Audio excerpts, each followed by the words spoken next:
I've always liked carp. I don't know why. I prefer carp to trout or any other fish. I just like the spirit of the wild carp. They fight better than any fish that I know of. When you think of a carp, chances are you'll think of a large, rotund creature that's possibly nearly as big as its captor. I dare say some of these fish look like they could do with a bit more time on the treadmill. You probably wouldn't imagine a fish that looks a lot more like a bonefish. Same size, shape, power, speed and sporting quality for an angler. That's because the carp we associate ourselves with today are modern strains of carp. They're the result of about 1,000 years of selective breeding by fish farmers who've sought to make them faster and bigger growing for the table. And more recently they're pandered to the angler's desires for bigger is best.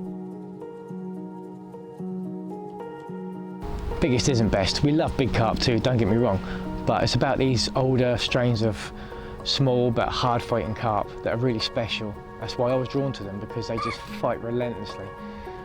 They just don't give up. They're rare, they're really hard to find, they're really sought after, and they are really at risk, so they really do need our help. They do need to be looked after.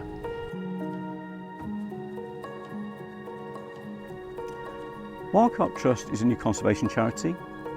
It's aimed at protecting these heritage strains of carp that in the UK can be medieval in origin. Overseas they can be much older. And we have four main aims. Firstly, to conserve and protect the few remaining strains that are left, because there's not many, maybe a dozen waters in the UK for example.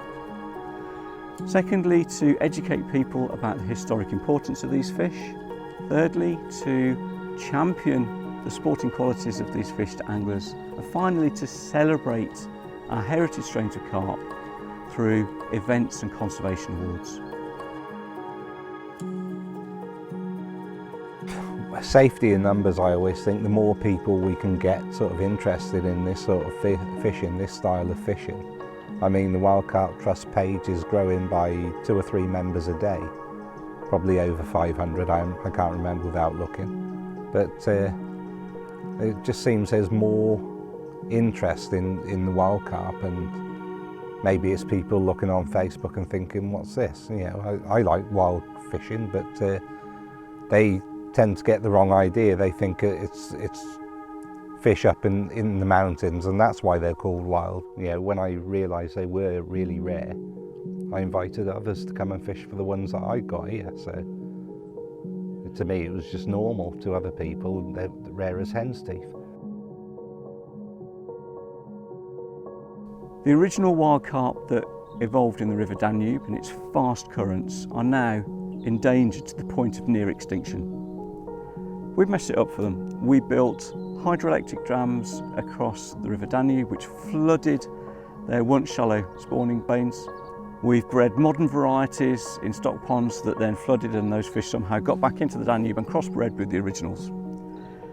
So a fish that was once really prolific is now nearly extinct and preserved only in a select number of scientifically protected living gene banks in pools and in some remote rivers.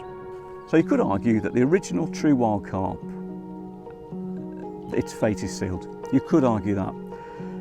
Wouldn't it be lovely if ultimately someday we could do our bit to help fund or protect the few remaining carp that are left? That would be great.